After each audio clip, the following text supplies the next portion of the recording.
On raconte qu'à l'aube de l'humanité, durant la période où tout a été créé, les hommes qui peuplaient la terre vivaient en parfaite harmonie avec la nature. J'ai même entendu dire que les gens non seulement étaient à l'écoute, mais communiquaient avec leur entourage si naturellement. Qu'ils étaient capables de comprendre et de percevoir le moindre son provenant des feuilles sur les arbres. Des insectes sous leurs pieds, des oiseaux qui planent et voltigent dans les airs. Mais un jour, personne ne connaît vraiment la date exacte, l'homme avec un grand H décida qu'il était lui à la tête de la chaîne alimentaire. Je suis le plus intelligent, se dit-il hautain.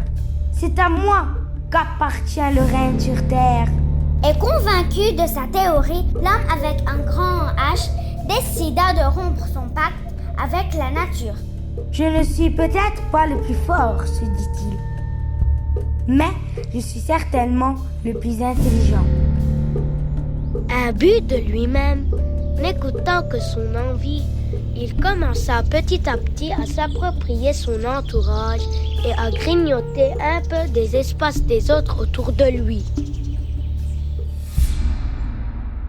Il passa d'une grotte aux une tente destinée à être son refuge pour lui et sa famille, puis au village, aux villes et enfin au pays. Il alla même faire des guerres pour conquérir le territoire d'autres humains. Tout avait commencé par un besoin de survie, paraît-il. Mais cela avait vite basculé dans l'excès. Et telle une avalanche, l'homme avec un grand H finit par payer le prix de son ambition et sa cupidité démesurée. Tout ce que je veux, quand je veux, se disait-il, même quand cela mettait en danger les autres créatures.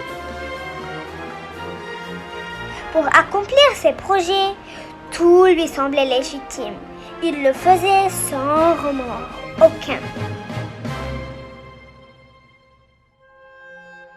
Jusqu'au jour où la nature décida autrement. Elle n'avait pas dit son dernier mot, et sa patience était à bout. Mes messages des années durant n'ont pas eu écho dans ton esprit.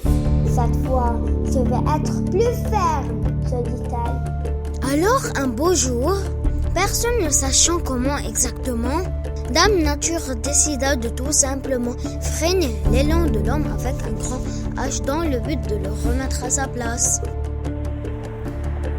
Elle s'arrangea afin que ce soit un arrêt brutal des usines, des routes et des klaxons. Soudain, le bruit du monde de l'homme avec un grand H se changea en un silence complet.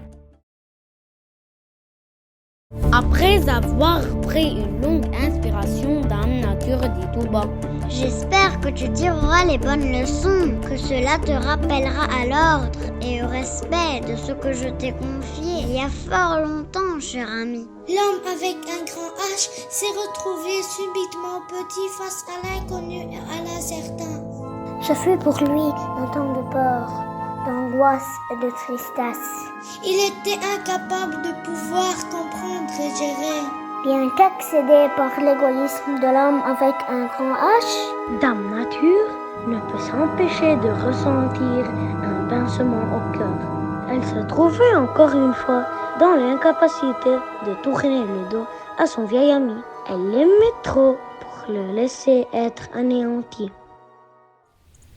elle s'approcha doucement de lui pour lui chuchoter à l'oreille. Sois sans crainte, je vais te montrer le chemin à suivre et j'espère cette fois que tu feras le bon choix.